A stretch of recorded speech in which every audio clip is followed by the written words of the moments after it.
Bienvenidos a este canal de mentiras y venganza. La noche de mi boda, mientras dormía profundamente, el chofer de mis suegros irrumpió en la habitación. Susurró: no enciendas la luz, huye ahora mismo o te costará la vida. Aterrada, obedecí y escapé de una muerte segura. El bullicio de la fastuosa fiesta de bodas había quedado atrás, disolviéndose en la noche de la ciudad. Nuestra suite nupcial ocupaba la tercera planta de una espléndida villa en La Moraleja. El silencio era tal que podía oír el tic-tac del reloj de pared. Estaba exhausta. El vestido de novia de alta costura, valorado en decenas de miles de euros, ya estaba desabrochado, doblado con esmero sobre un sillón de terciopelo. Me llamo Alba y hoy ha sido el día más feliz de mi vida. Acababa de casarme con Héctor, el único hijo del presidente del Grupo Constructor Valiente. Tras 2 años de un amor apasionado, Héctor yacía a mi lado. Había bebido mucho en la celebración. Su rostro estaba sonrojado, su respiración acompasada y con un ligero aroma a vino. ¿En qué momento se había quedado dormido? Sonreí, acariciando suavemente la mejilla del hombre que ahora era mi marido. Esta noche me había abrazado delante de todos. Y, con la voz pastosa por el alcohol, me había dicho: Alba, gracias por llegar a mi vida. Prometo hacerte la mujer más feliz del mundo. Su amor por mí era real. La atención y el cariño de su familia hacia mí también lo eran. Durante los últimos 2 años, mi suegra, Isadora, una mujer elegante y de gran carácter, siempre me había tratado como a su propia hija. Me colmó de regalos, desde ropa de las mejores firmas hasta los preparativos de esta boda de cuento de hadas. Yo, una chica huérfana de padre y madre desde muy joven, solo contaba con el apoyo de mi hermano mayor. Alcanzar esta felicidad era una suerte inmensa. Sin embargo, no entendía por qué, en medio de tanta plenitud, una vaga inquietud se apoderaba de mi corazón. Quizás era por las palabras de Marcos, mi hermano, que aún resonaban en mis oídos. Marcos es 10 años mayor que yo, comisario principal de la Policía Nacional, y fue quien me crió tras la muerte de nuestros padres. Es la única persona en la que confío ciegamente, pero también fue el único que se opuso firmemente a este matrimonio. El día que le presenté a Héctor, Marcos tuvo una larga conversación a solas con él. Después, me llevó a su despacho y me dijo con total seriedad: Alba, ese chico no es trigo limpio, no te cases con él.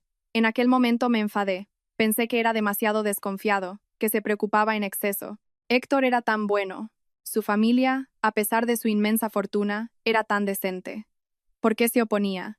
Al final, por el cariño que me tenía, Marcos tuvo que aceptarlo. Pero su actitud en la boda de hoy seguía siendo forzada. Me dije a mí misma que solo estaría preocupado en exceso por su hermana pequeña. Aparté la inquietud, me giré para abrazar suavemente a Héctor e intenté conciliar el sueño.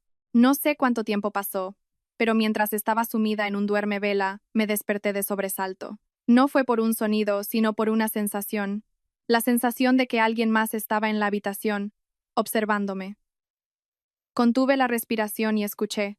La respiración de Héctor seguía siendo regular a mi lado, el aroma de los nardos era intenso, pero en el aire parecía haber otro aliento extraño y amenazador.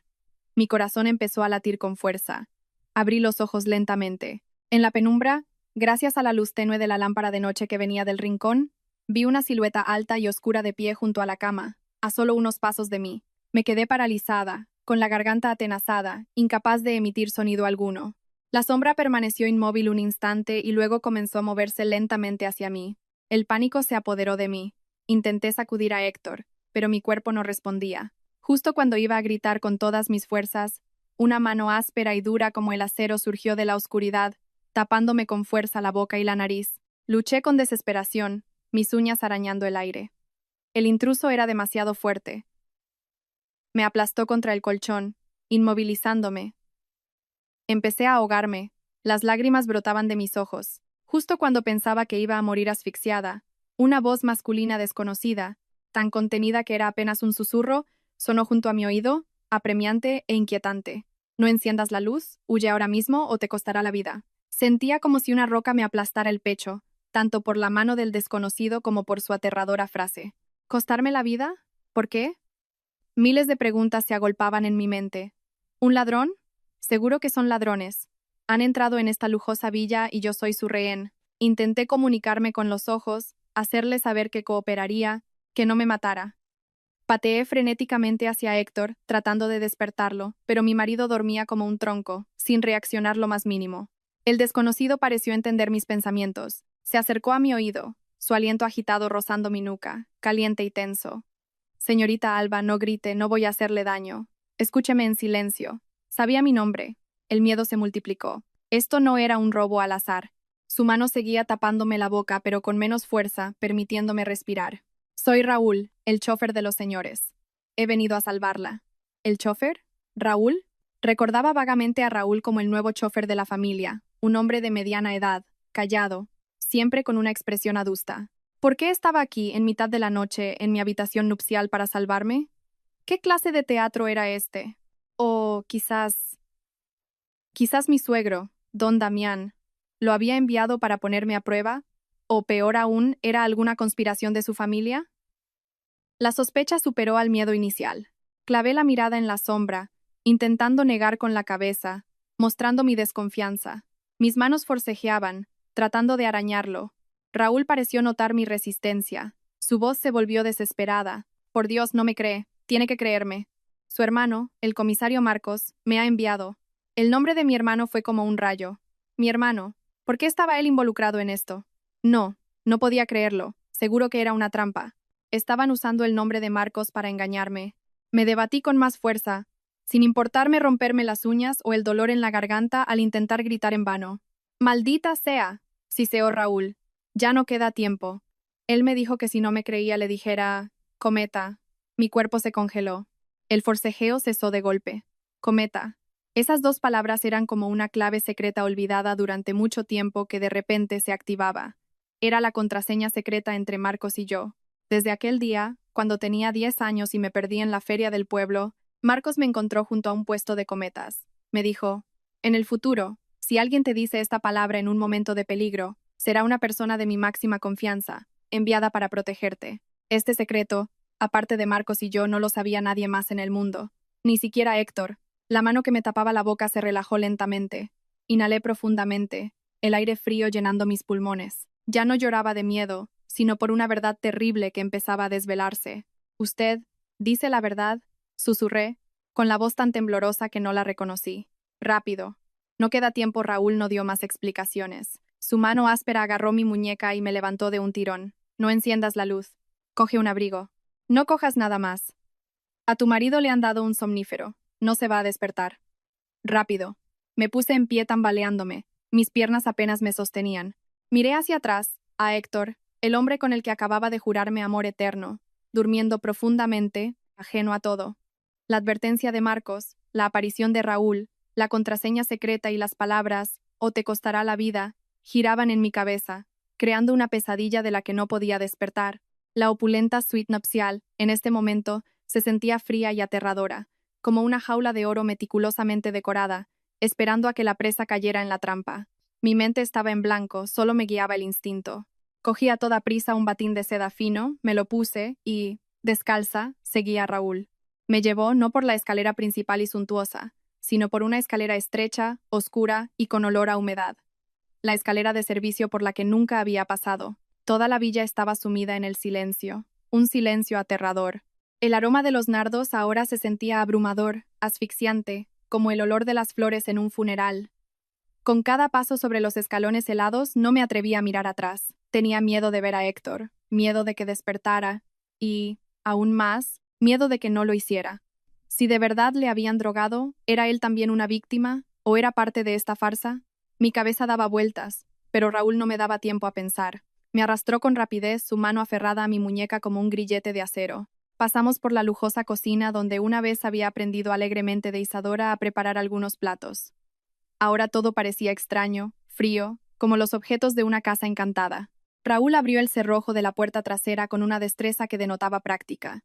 Una ráfaga de aire nocturno y gélido me hizo temblar. Fuera no estaban los coches de lujo del garaje, sino un coche normal, viejo, aparcado en el rincón más oscuro del jardín. Me empujó al asiento trasero y arrancó el motor rápidamente.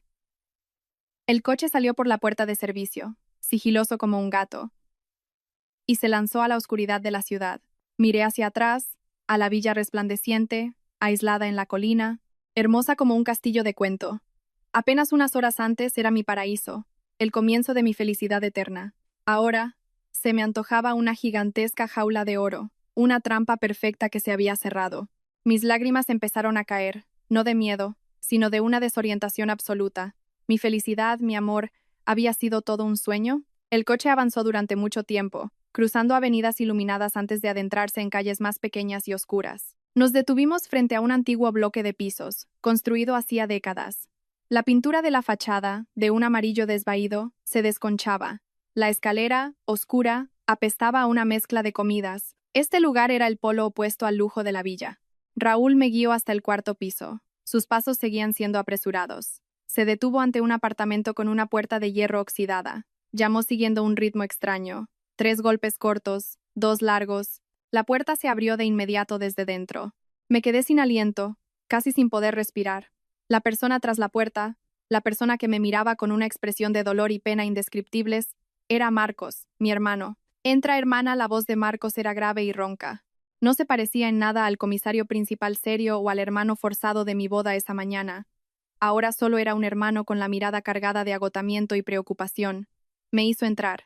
El apartamento era pequeño y muy modesto, con solo un juego de mesa y sillas viejas, una cama plegable y un pequeño hornillo de gas en un rincón. Raúl no entró, solo asintió levemente a Marcos y dijo: «Ya he traído a la señorita. Tengo que volver inmediatamente antes de que se den cuenta». Marcos asintió, dándole una palmada en el hombro. «Ten cuidado». En cuanto la puerta se cerró, sentí que todas mis fuerzas me abandonaban. Mis piernas flaquearon y me desplomé en el suelo frío. Todo había sucedido demasiado rápido, demasiado de repente, como una película de terror. Marcos sollozaba, arrastrándome para agarrarme a su pierna. «¿Qué está pasando? Héctor, ¿cómo está?» Raúl dijo que le habían drogado. «¿Quién ha hecho esto? ¿Quién quiere hacernos daño?» Marcos me levantó, ayudándome a sentarme en la única silla. Me sirvió un vaso de agua tibia. Su mano temblaba ligeramente. Me miró, con una expresión tan compleja, que no pude descifrarla. Guardó silencio durante un largo rato, como si estuviera eligiendo las palabras, algo muy raro en mi decidido hermano. Alba dijo, con voz pesada: «Escúchame bien. Nada es lo que parece. Tienes que mantener la calma». «No puedo mantener la calma. Dime qué pasa. Héctor, ¿está bien?» Seguía aferrándome a la imagen de mi marido. En mi mente, Héctor seguía siendo una víctima, igual que yo. Marcos suspiró, un suspiro largo y apesadumbrado. «Héctor está perfectamente. No le han drogado. Está durmiendo porque bebió demasiado en el día más feliz de su vida». Me quedé de piedra. «No, es imposible». Raúl dijo. Raúl dijo que le habían drogado. «Raúl te mintió». Marcos me miró directamente a los ojos, destrozando mi última ilusión. «Tuvo que decírtelo para que le siguieras. Si te hubiera dicho la verdad, ¿le habrías creído? ¿Habrías creído que tu marido, el que acababa de jurarte amor eterno, es un asesino?» La palabra asesino fue como un martillazo en mi cabeza. ¿Qué estás diciendo, Héctor? ¿Cómo podría él? No me atreví a terminar la frase. «La familia de Héctor, el grupo valiente», dijo Marcos, con la voz fría como el acero, «no son los empresarios decentes que crees. Esa fachada es perfecta, pero por dentro es una organización criminal. Contrabando, blanqueo de capitales y usura. El padre de Héctor, don Damián, es un viejo zorro. Y Héctor no es un niño rico inocente. Es el brazo derecho de su padre. Está implicado en varios casos de cobro de deudas que han llevado a la gente a la desesperación». Cada palabra de Marcos la oía con claridad, pero mi mente no podía procesarla. El hombre tierno y cálido que me había enseñado pacientemente a tocar el piano, que había desafiado la lluvia para llevarme medicinas a medianoche, era un mafioso, un usurero. Dejé de llorar, solo sentí una náusea que me subía desde el pecho. Resulta que mis 2 años de amor habían sido una farsa. El hombre que amaba era un demonio disfrazado de ángel. Me quedé inmóvil, el vaso de agua tibia en mi mano se había enfriado hacía tiempo. No lloraba, solo sentía un vacío aterrador. «¿Por qué? ¿Por qué me lo dices ahora?» Mi voz era tan seca que no parecía mía. «El día que te lo presenté, ¿por qué no me lo dijiste? Si te lo hubiera dicho, ¿me habrías creído?» Marcos me miró con lástima. «Estabas enamorada de él, ciegamente enamorada. Te dije que no era una buena persona y te enfadaste conmigo una semana entera. No tenía pruebas, no podía hablar». Además, Marcos titubeó. Se levantó y se acercó a la ventana, mirando el callejón oscuro. «La familia de Héctor es el caso más importante en el que he estado trabajando durante el último año». Me quedé atónita. «¿Tu caso?» «Sí», Marcos se giró. «El grupo valiente es un pulpo. Sus tentáculos llegan a todas partes. Tienen muy buenas protecciones. Para conseguir pruebas, tuve que infiltrar a alguien. Raúl es uno de mis agentes. Lleva 8 meses trabajando como chofer para ellos, con una identidad completamente falsa. Otra verdad salió a la luz. Raúl no era un chofer normal. Marcos había infiltrado a alguien en su casa desde hacía mucho tiempo. Todo estaba bajo control, continuó Marcos, con la voz cargada de fatiga, hasta que apareciste tú. ¿Sabes, Alba? El día que me dijiste que amabas a Héctor, casi me derrumbo. Esta coincidencia es demasiado cruel. La hermana del jefe de la investigación se enamora del hijo del cabecilla de la organización criminal que estoy investigando. Fue entonces cuando lo entendí. Entendí que la oposición de Marcos no era un prejuicio, sino una verdad que no podía revelar. Mi amor resultó ser un incidente mortal, una variable que no estaba en su plan. Entonces, la boda... temblé. No podía impedirla, dijo Marcos, con la voz ahogada. ¿Lo entiendes, Alba? Son muy recelosos. El padre de Héctor es un viejo zorro. Si hubiera usado mi poder para prohibirte casarte, para sabotear la boda, habrían sospechado de inmediato.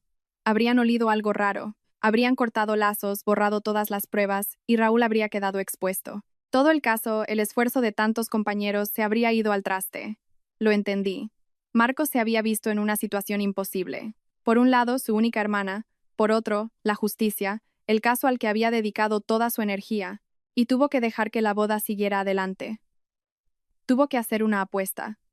Aposté, me miró Marcos, sus ojos inyectados en sangre, a que en la noche de bodas no harían nada. Le ordené a Raúl que no te perdiera de vista ni un segundo.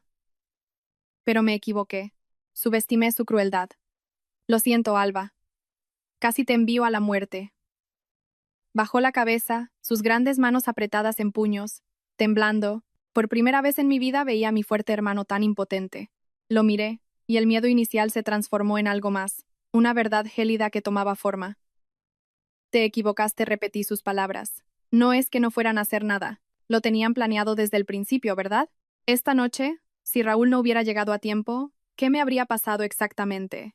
Marcos levantó la cabeza. Ya no me ocultaba nada. La verdad tenía que salir a la luz, por muy cruel que fuera. No pensaban matarte de inmediato. Alba, su voz era gélida. ¿Qué ganarían matándote? Además, eres la hermana del comisario principal. Tu muerte en circunstancias sospechosas levantaría demasiadas preguntas. Te necesitaban viva, pero viviendo en la humillación, en la vida peor que la muerte. Contuve la respiración. El plan, del que Raúl me informó de urgencia hace unas horas, era tenderte una trampa de adulterio. ¿Adulterio? Fruncí el ceño. La palabra sonaba extraña y repulsiva. Sí, en tu propia noche de bodas, dijo Marcos, pronunciando cada sílaba. Después de que te durmieras, o quizás drogada, habrían hecho entrar a un desconocido, un hombre previamente preparado, a tu habitación, a tu cama, lo tendrían todo listo. Sentí náuseas, mis manos comenzaron a temblar. Y entonces continuó Marcos. Sin darme tiempo a asimilarlo, Héctor, tu venerable marido, junto con Isadora, tu adorable suegra, habrían irrumpido, accidentalmente, con un grupo de personas de confianza, quizás parientes. Habrían pillado a la novia infiel en el acto. Habrían grabado, hecho fotos. Dios mío, ¿por qué? Exclamé, sin poder creer lo que oía. ¿Para qué? ¿Para qué? Marcos soltó una risa amarga. Para controlarte, para manchar tu honor. Piénsalo. La hermana del comisario principal de la Policía Nacional, pillada siendo infiel en su noche de bodas. Sería un escándalo de proporciones sísmicas. Yo perdería toda mi credibilidad, todo mi honor, y usarían ese escándalo para presionarme, para obligarme a ser indulgente en este caso, o peor, para que me convirtiera en su protector. Mi mente daba vueltas. Esta conspiración era demasiado retorcida, demasiado cruel. No solo querían destruirme a mí, su objetivo final era Marcos. Yo solo era un peón, una herramienta para lograr sus fines, pero querían aún más, dijo Marcos, con la mirada oscurecida. Isadora, ¿te ha dado a firmar algún papel últimamente? Algo llamado capitulaciones matrimoniales. Me quedé helada. Lo recordé. Hacía una semana, Isadora me había dado una carpeta, diciendo que era un mero trámite familiar para asegurar mi patrimonio en el futuro. Me dijo con dulzura que la nuera del grupo valiente debía tener sus propios bienes, que nadie podía menospreciarla. Yo, sumida en la felicidad, confié en ella y firmé sin leerlo detenidamente. Sí, sí, firmé, dije, con la voz casi apagada. Lo sabía, suspiró Marcos. Raúl consiguió una foto del borrador. En esas capitulaciones hay una cláusula muy pequeña que dice que si tú eres la culpable en el matrimonio, específicamente por infidelidad, Toda la herencia que te dejaron tus padres se transferirá automáticamente a Héctor como compensación por el honor dañado. Un golpe demoledor. Me dejé caer de nuevo en la silla. No solo querían destruir mi honor y la carrera de mi hermano, también querían robarme todo el patrimonio que mis padres me habían dejado. 2 años de dulce noviazgo, una boda de cuento de hadas. Resulta que todo era una trampa calculada hasta el más mínimo detalle para convertirme, de una novia feliz, en una paria despojada de su honor, su familia y su dinero. Me acurruqué en la dura silla. El frío del suelo de cemento subía, traspasando mi fino batín. Seguía tratando de procesar aquel plan perverso de la trampa de adulterio. ¿Pero para qué, Marcos? Levanté la vista hacia mi hermano, con la voz ronca, sin lágrimas ya que llorar. Solo para mancharme, solo para presionarte. ¿Valía la pena montar una farsa tan grande? Marcos suspiró, mirándome con una compasión infinita, la mirada de un adulto explicando una cruda realidad a un niño. Alba, tu honor, mi carrera, eso era solo el primer paso. Su objetivo final nunca fueron esas cosas. Su objetivo final es el patrimonio. ¿Patrimonio? Fruncí el ceño. ¿Qué patrimonio?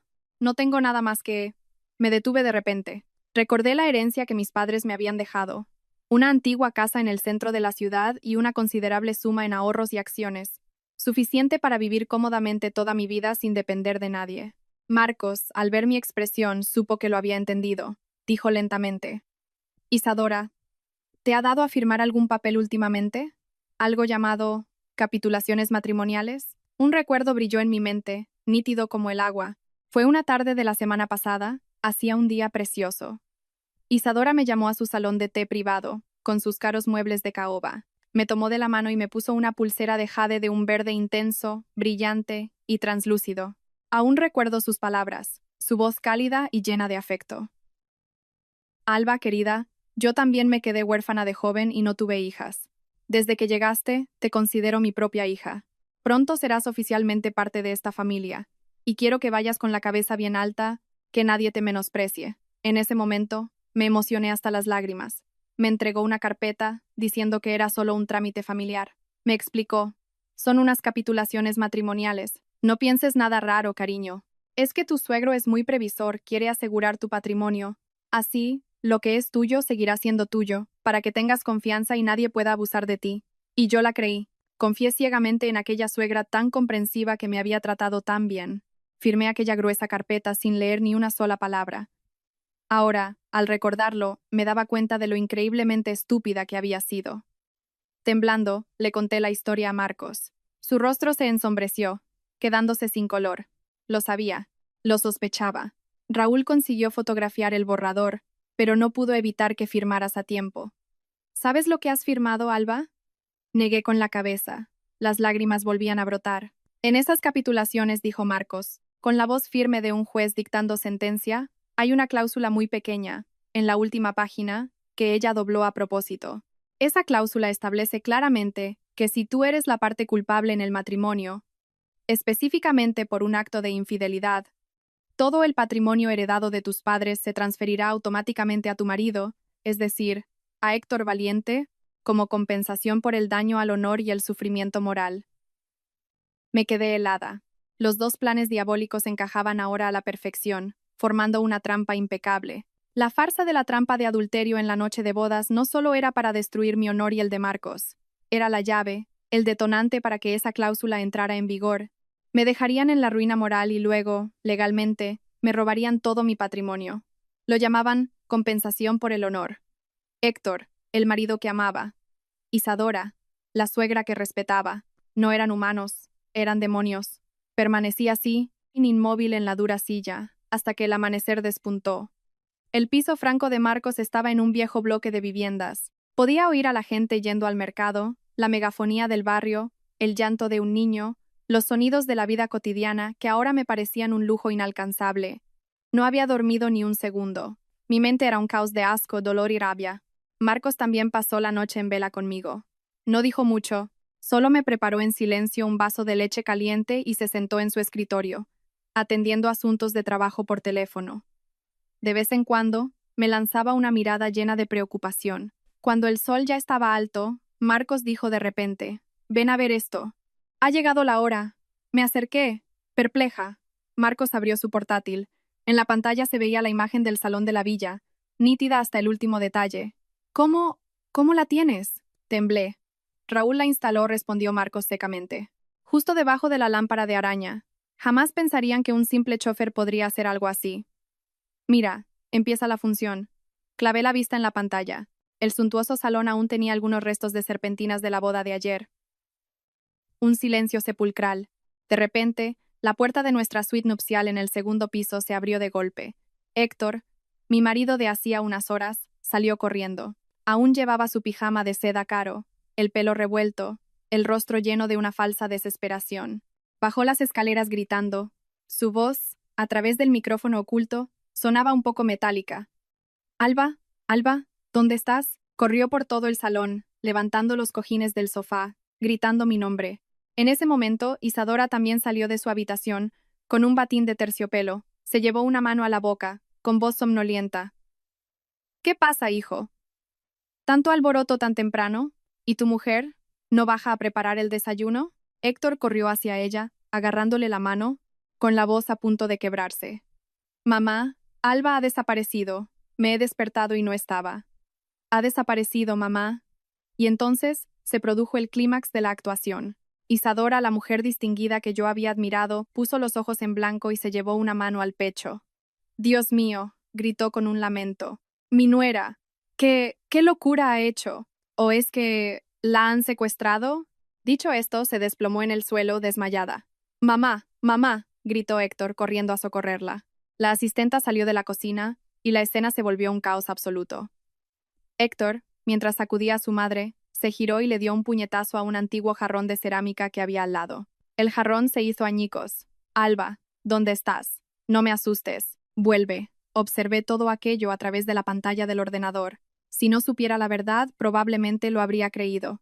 Habría creído que era un marido sufriendo por la pérdida de su esposa, una suegra desesperada por su nuera. Actuaban demasiado bien, a la perfección. La farsa en la villa continuó durante casi una hora. Isadora, tras recuperar el conocimiento, se sentó en el sofá llorando desconsoladamente, llamando por teléfono a una persona tras otra. Mientras tanto, Héctor no paraba de caminar de un lado a otro del salón, agarrándose la cabeza y golpeando la pared de vez en cuando, una representación perfecta del dolor y la desesperación. Están actuando para la asistenta, dijo Marcos con voz gélida.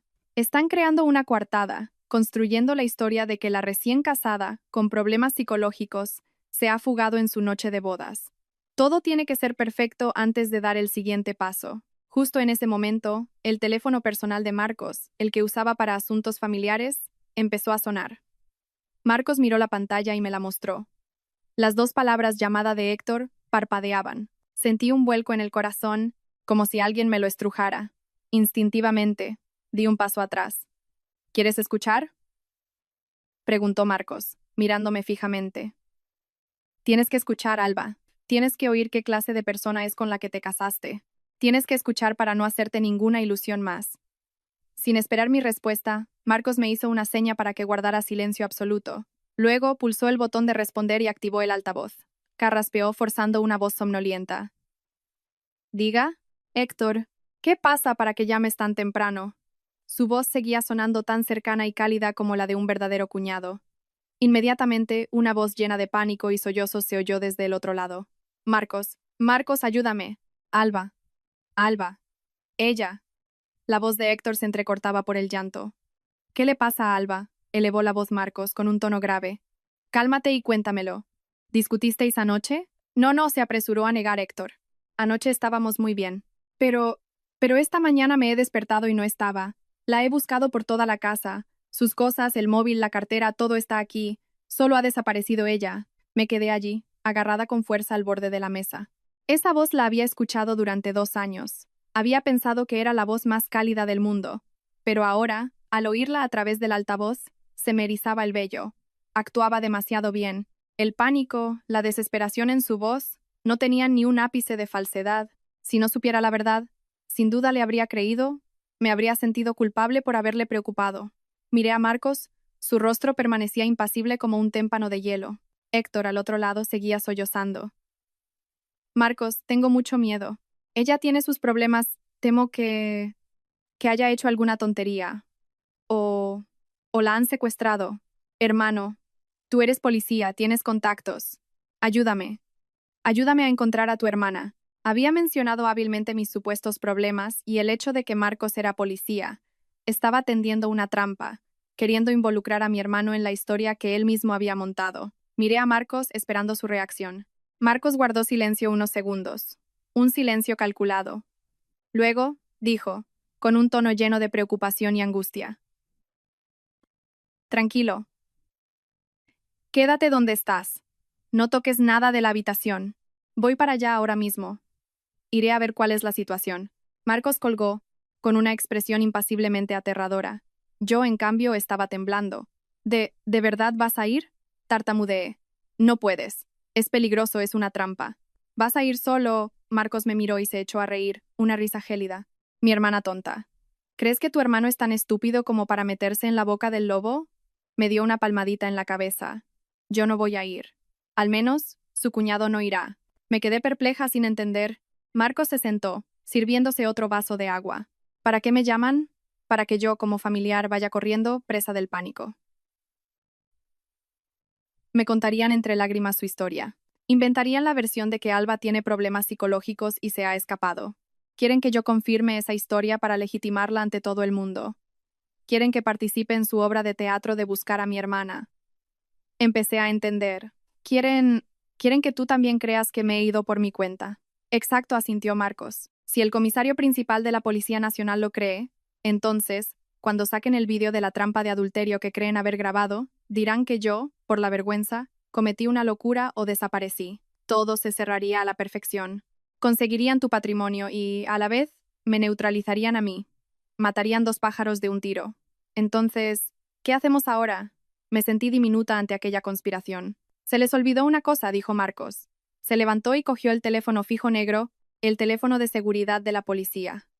Querían llamar a su cuñado, pero a quien han llamado es al comisario principal de la Policía Nacional. Marcos no devolvió la llamada a Héctor. Marcó otro número. Su voz cambió al instante. Ya no era el hermano cálido, sino un comandante decidido, claro y lleno de autoridad. Aquí el comisario Marcos dijo al teléfono. Centralita, informe de situación. Acabo de recibir un aviso de una desaparición grave en la villa número 28 de la calle Hércules. La víctima es Alba Jiménez, 26 años. Mi hermana. Sí, mi hermana. Marcos hizo una pausa y continuó, como si diera una orden. Sospecho que no es una simple desaparición. Podría tratarse de un secuestro o un homicidio. Exijo que envíen inmediatamente a la Brigada de Investigación Criminal y al equipo de la Policía Científica, en coordinación con la Comisaría de Distrito. Acordonen la villa, regístrenla de arriba abajo, tomen declaración a todo el mundo, especialmente a Héctor Valiente y a Isadora de la Fuente. No omitan ni un solo detalle. Es una orden. Marcos colgó. Me quedé allí atónita. Lo entendí. Entendí la jugada de mi hermano. Ellos querían montar un drama familiar. Marcos lo convirtió en un caso criminal grave. Ellos querían ocultar. Marcos envió a gente a revolverlo todo. Este era su contraataque. Marcos me llevó de nuevo frente a la pantalla del ordenador. Ahora, a disfrutar del espectáculo. Clavamos la vista en la pantalla. Héctor e Isadora seguían actuando con gran entrega en el salón. Héctor caminaba de un lado a otro, mesándose el pelo, mirando de vez en cuando hacia la puerta, seguramente esperando la llegada de su cuñado. De repente, por la puerta principal de la villa, que la cámara podía enfocar, no apareció el coche particular de Marcos, sino dos coches de policía con las sirenas a todo volumen, que entraron directamente en el patio. A través de la pantalla, vi claramente a Héctor, que estaba junto a la ventana, quedarse paralizado. Isadora, que yacía débilmente en el sofá, se levantó de un salto, como un resorte. Su rostro pasó de la aflicción al pánico. La obra de teatro parecía haberse desviado del guión. Todo sucedió tal y como Marcos había predicho. Los dos coches de policía con las luces intermitentes rompieron por completo el silencio, y el guión que Héctor e Isadora estaban construyendo con esmero. Vi a Héctor bajar corriendo desde la ventana. Su rostro ya no mostraba dolor, sino un pánico y una confusión imposibles de disimular. Corrió hacia la puerta principal, interceptando al grupo de policías que entraba. A través del micrófono oculto, el sonido llegó un poco distorsionado, pero claro. Ustedes, ¿qué hacen? ¿Quién les ha dado permiso para entrar aquí? Gritó Héctor, perdiendo su habitual compostura. Un policía de paisano, que parecía ser el jefe del equipo, mostró con calma un papel. Tenemos una orden de registro de urgencia. Hemos recibido un aviso de una desaparición grave, con indicios de delito, en esta dirección. La víctima es la señorita Alba Jiménez. Le ruego que coopere. ¿Desaparición? Héctor se quedó de piedra. Mi mujer, sí, mi mujer no aparece. Pero estaba a punto de avisar a su hermano. Él es el comisario principal. ¿Por qué tanta prisa? Seguía intentando aferrarse al salvavidas que era Marcos. El jefe de equipo no alteró su expresión. Ha sido el propio comisario Marcos quien nos ha ordenado venir. Sospecha que su hermana ha sido víctima de un crimen. Por favor, apártese para que podamos hacer nuestro trabajo. Policía científica, toma de declaraciones. Todos en esta casa, desde los dueños hasta el servicio, deben colaborar. Dicho esto, los agentes se dispersaron por toda la villa. Los vi subir las escaleras, dirigiéndose directamente a nuestra suite nupcial. Otro equipo fue a la cocina, y otro al jardín. Isadora en ese momento pareció reaccionar. Bajó las escaleras tambaleándose. Ya no lloraba, su rostro estaba blanco como el papel. Ustedes, ¿qué creen que hacen? Temblaba. Esta es mi casa. Mi marido es el presidente del Grupo Valiente. No tienen ningún derecho. Señora, el jefe de equipo mantuvo su actitud. Estamos cumpliendo con nuestro deber. Les ruego a usted y al señor Valiente que se sienten. Necesitamos tomarles declaración inmediatamente. ¿Cuándo desapareció la señorita Alba Jiménez? ¿Con quién se vio antes de desaparecer? ¿Tenía algún conflicto con alguien? Héctor e Isadora fueron obligados a sentarse en el sofá, justo delante de la cámara oculta. Sus rostros estaban lívidos. Se miraron el uno al otro, con un miedo atroz en los ojos. Su guión era el de una novia fugada. Pero ahora la policía investigaba un posible homicidio o secuestro. Habían perdido el control de la situación. Justo en ese momento, el teléfono de Marcos volvió a sonar. De nuevo era Héctor. Marcos sonrió, una sonrisa gélida. Volvió a poner el altavoz. Marcos. Esta vez Héctor no sollozaba, sino que rugió, un rugido lleno de ira y descontrol. ¿Qué demonios estás haciendo? ¿Por qué has enviado a la policía a mi casa? ¿Quieres montar un escándalo? ¿No te preocupa que tu hermana quede en evidencia? Marcos respondió con calma, con un tono grave y preocupado. Héctor, tranquilo, yo también estoy en pánico. Acabo de llamarte y no contestabas. Mi hermana ha desaparecido. Soy su hermano. No puedo quedarme de brazos cruzados. Tengo que usar todos los medios a mi alcance para encontrarla. No te preocupes, he enviado a mi mejor equipo. Tienes que colaborar con ellos. Encontrarán a Alba enseguida. No te preocupes. Dicho esto, Marcos colgó, sin darle a Héctor la oportunidad de decir nada más. Miré a mi hermano, sintiéndolo un poco ajeno. Lo había calculado todo. Había puesto a Héctor y a su madre en una situación sin salida. Ellos querían jugar a un drama familiar, él usó la ley. Ellos querían ocultar, él envió a gente a revolverlo todo. La llegada de la policía había convertido la villa en un avispero. Me senté a mirar la pantalla, viendo a la policía entrar y salir, tomar notas, hacer fotos. Estaban examinando la escena del crimen, mi suite nupcial. Héctor e Isadora estaban retenidos en el salón para ser interrogados. El rostro de Héctor pasaba del verde al blanco. Se pasaba constantemente la mano por la cara, un gesto familiar que hacía cuando estaba nervioso. Antes me parecía adorable, ahora solo sentía repulsión. Ahora están confusos, dijo Marcos, sin apartar la vista de la pantalla. No entienden cómo has podido desaparecer antes de que su plan comenzara. Se están preguntando a dónde has ido y quién te ha ayudado. De repente, recordé algo, un detalle aterrador de su plan.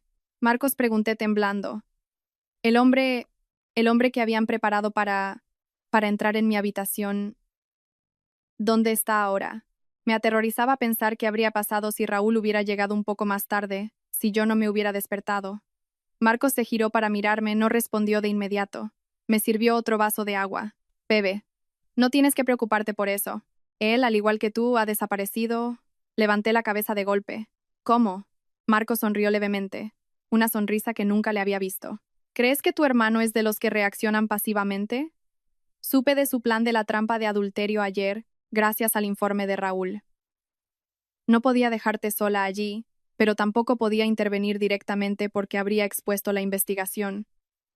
Tenía que dejar que la obra comenzara. Entonces enviaste a uno de los tuyos para que suplantara al hombre que ellos contrataron. El que contrataron era un toxicómano. Fácil de controlar, dijo Marcos, con la misma calma con la que se habla del tiempo. Hice que mis hombres se encargaran de él en otro lugar. Y uno de mis agentes, Félix, un valiente policía, se hizo pasar por él y asumió la misión de entrar en tu habitación. Me quedé boquiabierta. El plan era demasiado audaz. La misión de Félix, continuó Marcos, era protegerte si Raúl fracasaba en sacarte. Félix te habría inmovilizado, pero para protegerte. Y en cuanto Raúl te sacó sana y salva, Félix se retiró inmediatamente por la salida de emergencia. Desapareció al mismo tiempo que tú. Ahora lo entendía todo. Marcos lo había previsto todo, incluso el peor de los escenarios. Así que ahora dije, mi mente empezando a funcionar de nuevo, Héctor y su madre no solo han perdido a la novia, sino también al supuesto amante. Exacto, asintió Marcos, con un brillo astuto en los ojos. Ahora es cuando están realmente en pánico. No pueden explicarle a la policía que su esposa ha desaparecido y que el amante que contrataron para tenderle una trampa también ha desaparecido. ¿Entiendes? Se han atrapado a sí mismos en su propia red. Me eché a reír. Una risa distorsionada, mezclada con lágrimas. La crueldad de ellos y el cálculo milimétrico de mi hermano, Héctor e Isadora, estaban ahora atrapados en su propia casa. No podían decir la verdad, pero tampoco podían inventar una mentira creíble. La policía estaba revolviéndolo todo en busca de una víctima de secuestro. Estaban haciendo exactamente lo que Marcos quería. Estaban investigando a los propios autores del crimen. Ese día, la Villa de los Valientes estuvo bajo la vigilancia policial. Marcos y yo, desde el piso franco, seguimos cada movimiento. Héctor e Isadora fueron interrogados varias veces. Sus rostros pasaron del pánico al agotamiento, y luego a una ira contenida. Tenían que interpretar el papel de víctimas que habían perdido a un ser querido, mostrarse cooperativos con la policía, mientras en realidad eran bestias acorraladas. Al anochecer, la policía se retiró parcialmente, dejando solo a unos pocos agentes vigilando la entrada. La situación parecía haberse calmado. Yo, agotada, me quedé dormida en la cama plegable. Cuando desperté, ya era de noche. Marcos seguía allí, frente al ordenador, pero la pantalla ya no mostraba las cámaras, sino varias redes sociales. ¿Ya te has despertado? Come un poco de sopa. Marcos señaló una olla de sopa que acababa de hacer. No soy buen cocinero, come lo que hay. Tomé el cuenco de sopa caliente, sintiendo un calor reconfortante. Hacía mucho tiempo, desde la muerte de mis padres, que no sentía que mi hermano me cuidara así. Pero sabía que la situación no era tan simple como aquella sopa. ¿Qué pasa, Marcos? ¿Qué estás mirando? Pregunté. Marcos, sin girarse, dijo con voz grave. Han empezado a jugar sucio, Alba. Como no pueden usar a la policía, están usando a los medios. Marcos giró la pantalla del ordenador hacia mí. Era una página de Facebook, una de esas páginas de cotilleos con cientos de miles de seguidores. Una publicación fijada hacía una hora tenía un titular sensacionalista. El heredero del Grupo Quinto. Se casa y su propio hermano, un alto cargo policial, la secuestra para impedir el matrimonio con un rico. El artículo contaba una historia lacrimógena, que yo, Alba Jiménez y Héctor Valiente nos amábamos profundamente, pero que mi hermano, el comisario principal Marcos, se oponía firmemente. La razón: Marcos quería casarme con otra familia, una con influencias, para ascender en su carrera. A pesar de la oposición, Héctor y yo seguimos adelante. La boda fue el final feliz, pero en la noche de bodas, el hermano autoritario envió a sus hombres a secuestrar a su propia hermana para separar a los amantes. El artículo incluía fotos robadas de la boda, una de Héctor y yo sonriendo felices, y otra de Marcos, con el rostro serio, en un rincón. Debajo, miles de comentarios aparecían. Dios mío, ¿en qué siglo vivimos para que haya un hermano así? Pobres novios, qué pareja tan bonita. Seguro que el hermano teme que si se casa con un rico ya no lo mantendrá. ¿Un comisario principal abusando de su poder? Hay que investigarlo. Leí aquello y me temblaban las manos y los pies. ¿Cómo pueden inventar algo tan descarado? Es una campaña de desprestigio, Alba, dijo Marcos, con el rostro aún impasible. No necesitan la verdad, solo necesitan una historia impactante que manipule a la opinión pública. Quieren convertirme de un servidor público en un tirano que abusa de su poder. Quieren usar a la opinión pública para presionarme. Lo entendí. Estaban intentando darle la vuelta a la situación. Querían convertir a Marcos, el investigador, en el investigado. Si la opinión pública se creía esta historia, la reputación de Marcos se vería gravemente afectada. Sus superiores tendrían que intervenir, y entonces, su investigación podría ser suspendida. Era una jugada maestra, y muy cruel. A la mañana siguiente, cuando aún no me había recuperado de los comentarios venenosos de los internautas, Marcos me mostró algo aún más terrible. Han empezado con el acto principal, dijo. Marcos abrió un enlace a una transmisión en directo. La pantalla mostraba el salón de la villa, pero no era la imagen de la cámara oculta de Raúl, sino la de una cámara profesional. Isadora, mi suegra, estaba sentada en una silla de ruedas. Me quedé de piedra. ¿Silla de ruedas? Pero si caminaba perfectamente. En la pantalla, Isadora parecía demacrada, irreconocible. No llevaba maquillaje. Su pelo, normalmente recogido en un elegante moño, ahora caía suelto, mostrando más canas. Llevaba un pijama viejo. Sus ojos estaban hinchados y abrazaba con fuerza una foto de nuestra boda. A su lado estaba Héctor, con el rostro ojeroso y barba de varios días. Le daba de comer con ternura una cucharada de puré a su madre. Una periodista de algún canal de noticias de entretenimiento estaba sentada frente a ellos, con voz compasiva. Señora, ¿podría calmarse y contarle a la audiencia qué ha sucedido con su familia? Isadora levantó la vista, 2 hileras de lágrimas cayendo por sus mejillas. Negó con la cabeza, su voz débil y temblorosa. Yo, no sé, señorita. Estoy destrozada. Mi nuera, Alba, era como mi propia hija. La quería por ser huérfana, la mimaba como si fuera de cristal. Y sin embargo, empezó a sollozar. Héctor la abrazó por los hombros. Mamá, no llores más. Tienes que cuidarte. Si Alba vuelve y te ve así, se pondrá muy triste. Dicho esto, levantó la vista hacia la cámara, con los ojos enrojecidos. Por favor, ayúdenme a encontrar a mi mujer. No sé qué le ha podido decir Marcos, su hermano. Él se opuso a nuestra relación desde el principio. Solo temo que se la haya llevado. Alba, ¿dónde estás? Vuelve conmigo. La periodista acercó rápidamente el micrófono a Isadora. ¿Quiere decir que hubo una intervención del hermano de la novia? Isadora asintió, con el rostro bañado en lágrimas. Sí, señorita. Marcos tiene mucho poder. No quería que su hermana se casara con mi Héctor. Decía que nuestra familia, por ser empresarios, no era digna. La presionó. Y en la noche de bodas, envió a gente para llevársela. Incluso mandó a la policía a registrar mi casa, como si fuéramos criminales. Dios mío, mi hijo es un buen hombre, quiere a su mujer con locura. Ahora mi nuera ha desaparecido y yo, por el shock, he caído enferma. He perdido la movilidad en las piernas. Mi familia está destrozada, gritó, un grito desgarrador. Héctor también hundió la cara entre las manos, sus hombros temblando. La escena, una madre desconsolada que ha perdido a su nuera hasta el punto de quedar paralítica, un marido desesperado buscando a su esposa, era perfecta, sin fisuras. Me quedé allí, petrificada. La transmisión en directo tenía decenas de miles de espectadores. Los comentarios explotaban. Dios mío, qué comisario tan malvado. Esto es abuso de poder, hay que investigarlo. Pobres la madre y el marido, devuélvanles a su mujer. La opinión pública había sido completamente manipulada. Marcos, de héroe, se había convertido en el villano, un hermano tirano que abusaba de su poder. Miré a Marcos, su rostro seguía impasible, pero vi que sus manos estaban apretadas en puños, con las venas marcadas. La transmisión en directo de Isadora terminó entre sus sollozos ahogados y mi indignación absoluta. En algún momento, había roto el vaso que tenía en la mano. El cristal me cortó la piel, la sangre brotó, pero no sentí dolor. ¿Cómo podía compararse ese dolor físico con el dolor de mi corazón?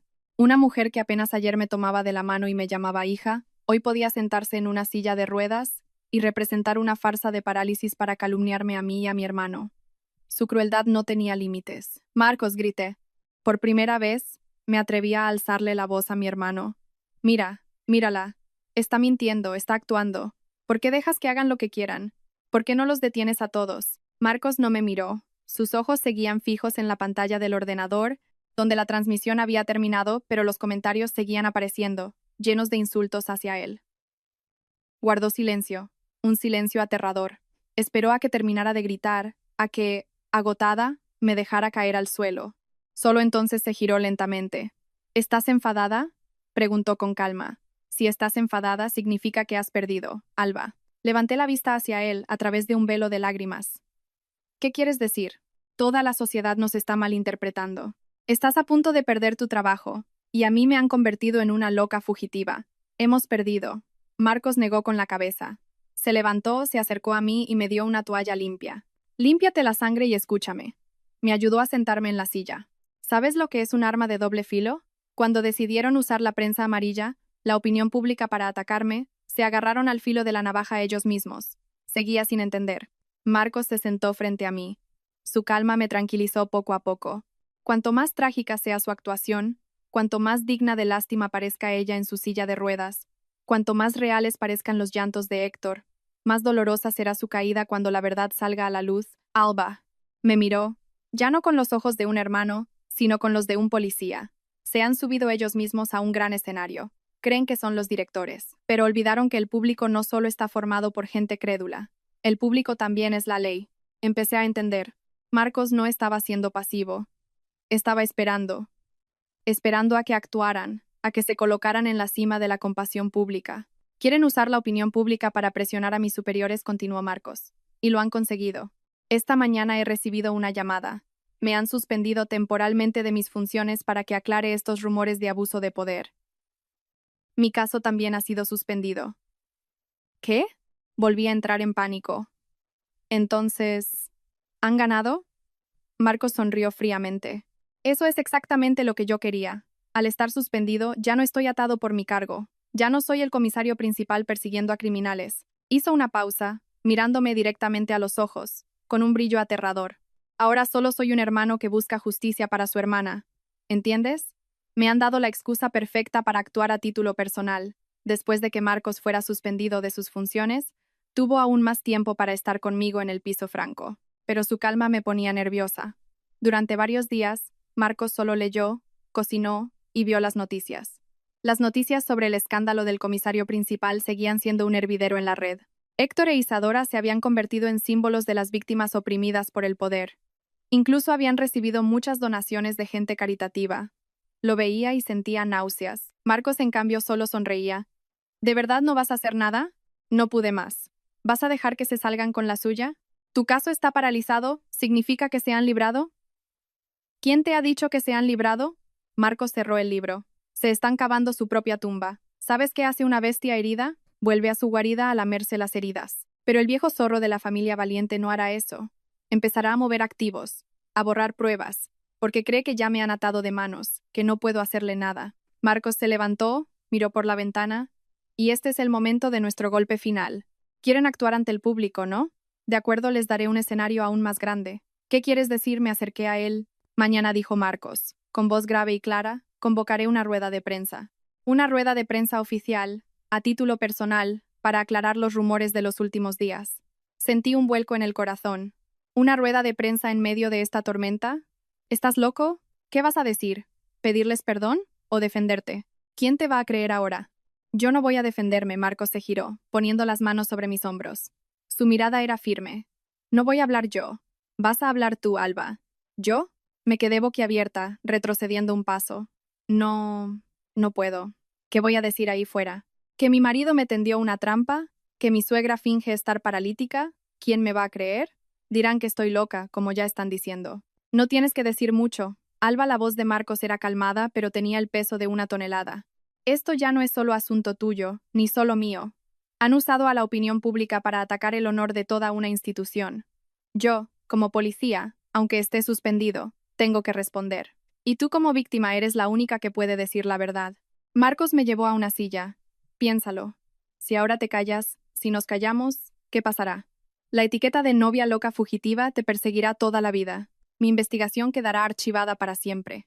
Esos criminales vivirán tranquilamente con el dinero que te robaron y seguirán cometiendo crímenes. ¿Es eso lo que quieres? Guardé silencio. No lo quería. Los odiaba. Pero tenía miedo. Realmente tenía miedo. Miedo de enfrentarme a una multitud. Miedo de los flashes, de las preguntas incisivas. Miedo de que me miraran como a un monstruo. Una mentirosa. Como si leyera mis pensamientos, Marcos me tomó de la mano. No tienes que actuar, no tienes que llorar como Isadora. Solo necesitas una cosa, dijo, enfatizando la palabra. La verdad, solo tienes que decir la verdad. La verdad, Alba, es el arma más poderosa. Es más fuerte que cualquier obra de teatro que Isadora pueda montar. ¿Confías en mí? Miré a los ojos de Marcos, esos ojos que me habían protegido durante tantos años. Respiré hondo. Esta vez, no podía esconderme detrás de él. Tenía que luchar por mí misma. Yo, lo haré. Aquella noche no pude pegar ojo. No dejaba de imaginar la escena del día siguiente. Yo, de pie, frente a cientos de ojos, cientos de cámaras, teniendo que contar mi historia. Solo de pensarlo, se me secaba la garganta y me temblaban las piernas. ¿Cómo iba a poder hacerlo? A la mañana siguiente, Marcos no me dejó sola. Llamó a una mujer, de su edad, con un rostro amable pero una mirada increíblemente perspicaz. Marcos me la presentó. Esta es Clara, una antigua compañera. Ahora trabaja en el departamento de comunicación de la policía. Ella te ayudará. Clara me sonrió. Una sonrisa muy cálida. No empezó con preguntas técnicas y frías. Se sentó a mi lado y me sirvió un zumo de naranja. Bebe. Marcos me ha contado tu historia. Te admiro mucho, Alba. Eres muy valiente. Solo pude bajar la cabeza. Tengo mucho miedo, Clara. No sé qué decir mañana. Temo estropearlo todo. Clara negó con la cabeza. No lo harás. No tienes que hacer nada. Tu trabajo es simplemente contar tu historia, con tus emociones más auténticas. No tienes que intentar parecer fuerte, ni hacer el papel de víctima desvalida. Sé tú misma. Siente el dolor, la rabia, la indignación. La verdad reside en esas emociones. Ese día, Clara estuvo a mi lado. No me enseñó a mentir, me enseñó a enfrentarme a la verdad. Me hizo todo tipo de preguntas. Preguntas incisivas que seguramente los periodistas usarían para atacarme. Alba, dices que te tendieron una trampa. ¿Dónde están las pruebas? Me quedé helada. Cierto. ¿Cuáles eran mis pruebas? ¿La palabra de Raúl? ¿La de Marcus? ¿O el contrato que firmé a ciegas? Fue entonces cuando Marcos habló. Puso una pequeña grabadora sobre la mesa. Esta es la prueba. Lo miré, perpleja. Es Raúl, explicó Marcos. Durante sus 8 meses allí, no solo observó. Grabó muchas conversaciones del padre y el hijo. Y esta es la grabación más importante. Marcos pulsó el botón. Se oyó una voz, la de Héctor y la de otro hombre, seguramente su padre. Estaban discutiendo un plan para después de la boda, sobre la huérfana yo, sobre cómo neutralizar a su hermano el comisario y sobre cómo legalizar mi patrimonio una vez que yo cometiera el error. Lo escuché y sentí que se me aflojaban las piernas.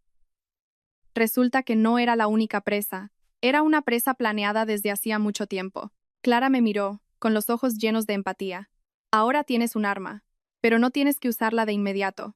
Solo necesitas saber que la verdad está de tu lado. Clara me hizo practicar una y otra vez. Practicar contar la historia de la noche de bodas. Practicar hablar del contrato. Practicar hablar de mis sentimientos al descubrir la verdad. Al principio tartamudeaba, me echaba a llorar a mitad de la historia. Pero poco a poco, con cada repetición, el miedo disminuía y la indignación crecía. Ya no lloraba por debilidad, lloraba por mi estupidez, por un amor que había sido pisoteado.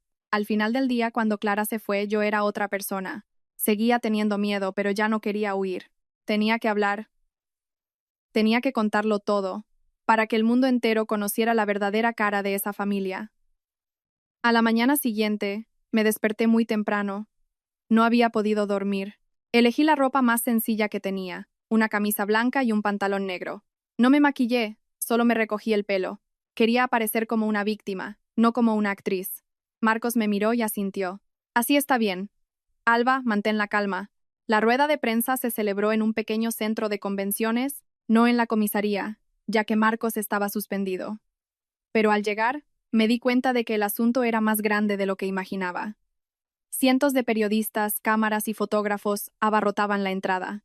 Eran como un enjambre, apuntando sus objetivos hacia nosotros. Empecé a temblar instintivamente, agarrando con fuerza la mano de Marcos. No tengas miedo, Marcos me apretó la mano. Respira hondo. Estoy a tu lado. Marcos se abrió paso entre la multitud, creando un pequeño pasillo. Yo le seguí, con la cabeza gacha. El sonido de los flashes era incesante, cegador. Oía gritos a mi alrededor. Comisario Marcos, ¿qué tiene que decir sobre los rumores de abuso de poder? Señorita Alba, ¿es cierto que su hermano la obligó? ¿Huyó porque la maltrataba? ¿Tiene usted problemas mentales como dice su suegra? Cada palabra era un puñal. Solo pude aferrarme a la espalda de Marcos y seguir caminando. Finalmente entramos en la sala. Estaba abarrotada. El aire era denso y cargado de expectación. Marcos subió a la mesa de ponentes. Y a mí me sentaron en la primera fila, justo debajo. Yo no era la portavoz principal, al menos al principio. Marcos se sentó, con una calma asombrosa. No parecía un hombre suspendido de sus funciones, sino alguien que controlaba el juego. Golpeó suavemente el micrófono.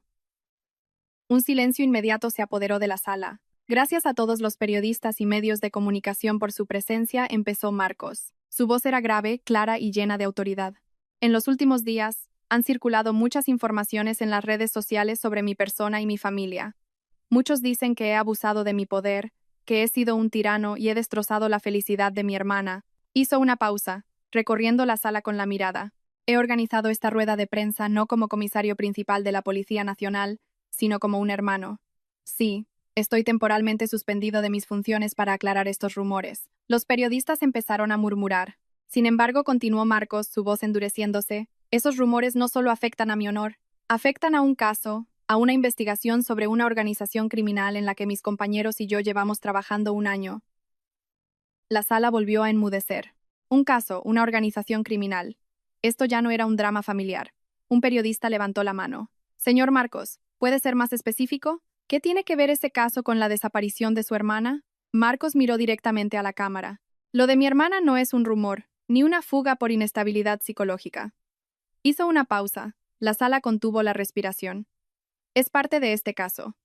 Mi hermana es la víctima.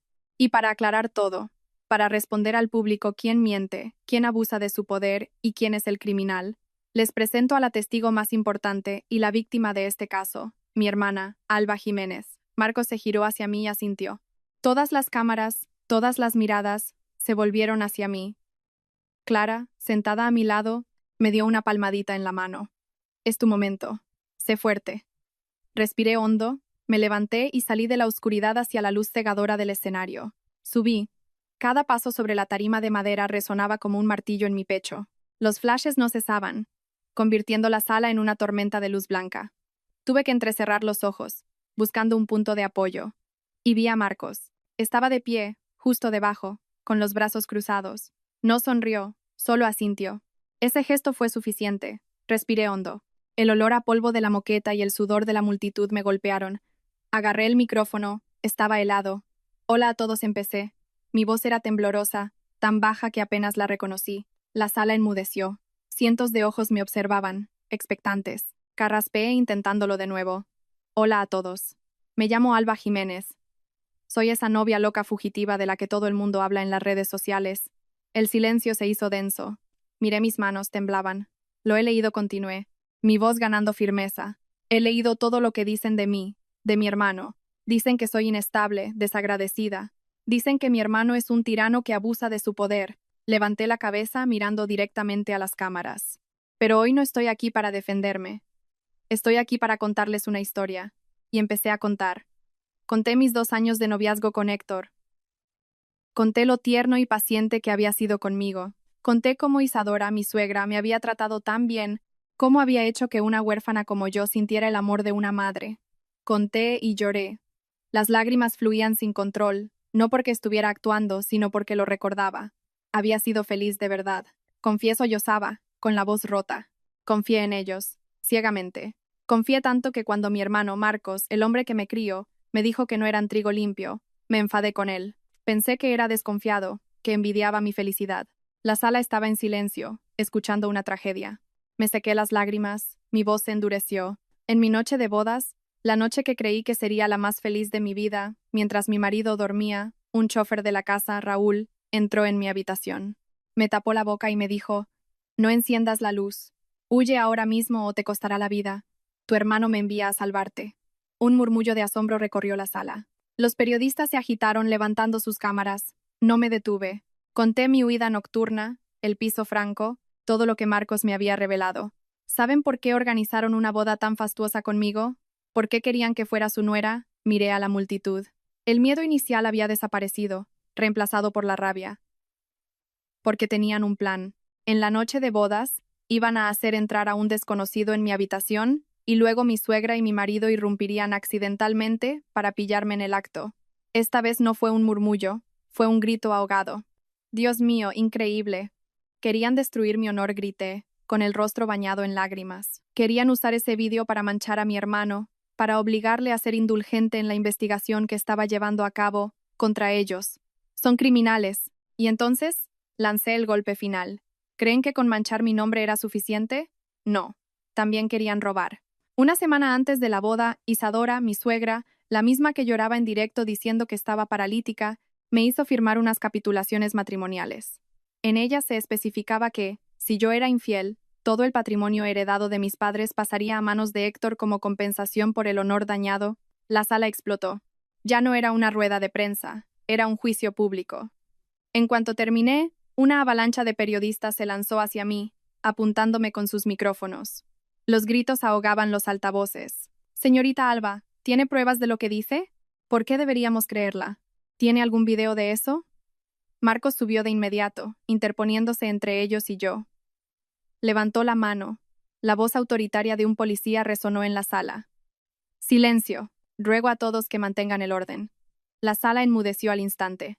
El poder de Marcos, incluso suspendido, los intimidaba. Lo que mi hermana acaba de decir, empezó Marcos con voz gélida, no son acusaciones vacías. Tenemos todas las pruebas, desde una copia de ese contrato fraudulento hasta las grabaciones y documentos relacionados con las actividades delictivas del Grupo Valiente que mi compañero, Raúl, recopiló durante 8 meses. Marcos miró directamente a una cámara. Todo este expediente fue enviado esta misma mañana a la Fiscalía y a Asuntos Internos. La obra de teatro familiar ha terminado. Ahora es el turno de la ley. Esa frase tuvo más peso que 1000 explicaciones. Marcos no solo había hablado, había actuado. La rueda de prensa terminó poco después. Marcos y Clara tuvieron que esforzarse para sacarme de entre la multitud. Nos subimos a un coche que se alejó a toda velocidad, dejando atrás una tormenta mediática. En el coche, me di cuenta de que estaba empapada en sudor. Lo había hecho. Lo había enfrentado. No volvimos al antiguo piso franco. Marcos me llevó a otro lugar, una casa más pequeña y aislada. Nada más entrar, Clara abrió su portátil. Internet había explotado. Si el día anterior la opinión pública apuntaba a Marcos, hoy había dado un giro de 180 grados. Todos los grandes periódicos publicaban titulares impactantes. Toda la verdad sobre la desaparición de la novia sale a la luz en una rueda de prensa. Se destapa la trama de adulterio y robo de patrimonio de una influyente familia. El comisario principal fue víctima de una trampa, el contraataque. La transmisión en directo de Isadora, que había conmovido a millones, ahora era objeto de burlas. Los comentarios habían cambiado por completo. En lugar de pobre señora que se recupere pronto, ahora se leía, la actriz del año. Qué desperdicio que esta señora no se dedique al cine. Una paralítica que se levanta más rápido que una persona sana cuando llega la policía. Qué asco de familia. El marido tiende trampas a la mujer, la madre finge una enfermedad. Tal para cual. Su obra de teatro había sido desmontada de la manera más humillante. Quisieron usar a los medios para destruirnos, y ahora estaban siendo destruidos por su propia arma. Leía los comentarios con una sensación de satisfacción, pero Marcos no, seguía mirando la pantalla con preocupación. ¿Qué pasa, Marcos? Hemos ganado. Hemos ganado la batalla de la opinión pública, Alba, dijo Marcos, con voz aún pesada. Pero el verdadero zorro, el padre de Héctor, don Damián, aún no ha aparecido. Isadora y Héctor son solo marionetas. Él es quien mueve los hilos. Señaló la pantalla. Fíjate, desde el principio de la rueda de prensa, no ha habido ninguna reacción del Grupo Valiente. Están en silencio. Y ese silencio es lo más aterrador. La bestia herida, acorralada, ¿qué hará? Me estremecí, era cierto. No se quedarían de brazos cruzados esperando su fin. Las palabras de Marcos fueron como un jarro de agua fría que apagó la alegría de mi reciente victoria. Era cierto, el verdadero cerebro don Damián, el padre de Héctor, no había aparecido. Durante los 2 años que salí con Héctor, solo lo vi unas pocas veces.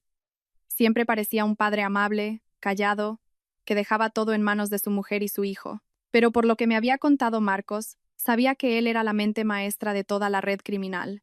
Isadora y Héctor, por muy crueles que fueran, solo eran títeres movidos por él.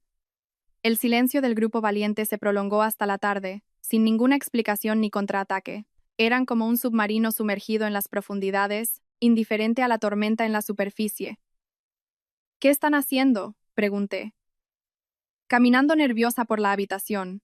Están limpiando, dijo Marcos, sin apartar la vista del portátil, pero esta vez no eran noticias. Había vuelto a conectar la cámara oculta de la villa. Creía que la policía ya se había ido. El equipo de investigación se fue, pero los ojos no, dijo Marcos. Necesitaba saber qué harían después de la rueda de prensa.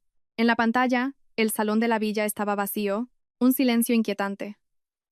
De repente, la puerta del despacho de don Damián, una habitación a la que nunca se me permitió entrar, se abrió. Don Damián apareció, muy diferente del hombre apacible que yo conocía.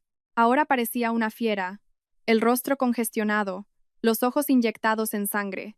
Caminaba de un lado a otro, y de repente, de un manotazo, hizo añicos el jarrón de la mesa. Justo después, aparecieron Héctor e Isadora. Isadora ya no estaba en la silla de ruedas. Caminaba con agilidad, pero su rostro estaba lívido. Héctor parecía un alma en pena, arrastrándose detrás. No podíamos oír nada, pero se veía claramente a don Damián gritar. Señalaba a Héctor, a Isadora, golpeando la mesa. Estaba desatando su ira. Luego pareció tomar una decisión. Cogió el teléfono, dijo unas pocas palabras. Se giró hacia Héctor, lo agarró por el cuello de la camisa y lo zarandeó. Le gritó algo. Héctor solo asentía como un autómata. Después, los tres se pusieron rápidamente los abrigos y salieron corriendo. ¿A dónde van?, pregunté, alarmada. Marcos cogió el teléfono al instante. Raúl ordenó. Los objetivos se han movido. Síguelos. ¿En qué coche van? Desde el otro lado, le informaron. Marcos abrió inmediatamente una aplicación de seguimiento en el ordenador. Un punto rojo comenzó a moverse por el mapa de la ciudad. No van hacia el aeropuerto, ni hacia la frontera. Marcos entrecerró los ojos. Se dirigen a las afueras, al antiguo polígono industrial. De repente, se detuvo. Me miró con un brillo en los ojos. Claro, eso es. El almacén. ¿Qué almacén, Marcos? Su antiguo almacén de mercancías, dijo, con voz excitada. Raúl sospechaba que había un almacén en esa zona donde guardaban todos los libros de contabilidad B, todas las pruebas originales de sus negocios ilegales. No se atrevían a tenerlos en casa. Tu rueda de prensa ha sido el detonante. Saben que la fiscalía no tardará en registrarlo todo. No están huyendo, están yendo a destruir las pruebas. Contuve la respiración. Si destruían todos los libros, ¿tendríamos suficientes pruebas para condenarlos? Miré a Marcos, con la preocupación reflejada en mi rostro. Marcos, si lo queman todo, si destruyen los libros, ¿qué pasará? ¿Mi rueda de prensa los ha empujado a actuar más rápido? ¿He estropeado tu trabajo? Marcos se giró para mirarme. No respondió de inmediato. Simplemente apagó la pantalla de la cámara de la villa y la del seguimiento. La habitación se quedó en silencio. Solo se oía mi respiración agitada. ¿Estás preocupada?, preguntó Marcos con una calma sorprendente. Claro que estoy preocupada, casi me echo a llorar. Si se escapan, si por mi culpa se escapan, Marcos se echó a reír. Una risa genuina. Se levantó, estirándose como si se hubiera quitado un gran peso de encima. Mi hermana tonta, ¿crees que tu hermano es tan pasivo? ¿Crees que voy a dejar que quemen los libros de verdad? Lo miré perpleja.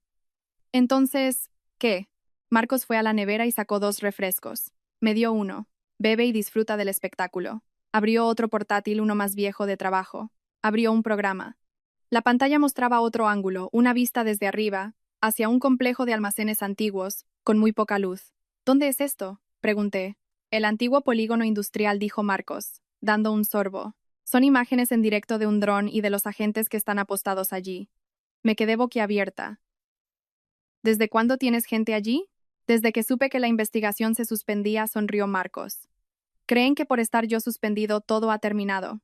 Pero olvidan que mi equipo sigue ahí. Intuí que una vez alertados, su única vía de escape sería este almacén. Llevo 2 días con gente vigilando, esperando a que el pez pique el anzuelo. Justo en ese momento, en la pantalla, un coche negro entró en escena. Se detuvo. Don Damián y Héctor bajaron.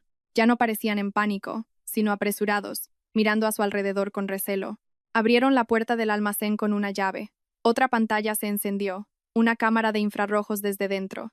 Vi claramente que el almacén estaba lleno de cajas y cientos de estanterías repletas de archivadores y libros de contabilidad. Don Damián y Héctor entraron como polillas a la luz.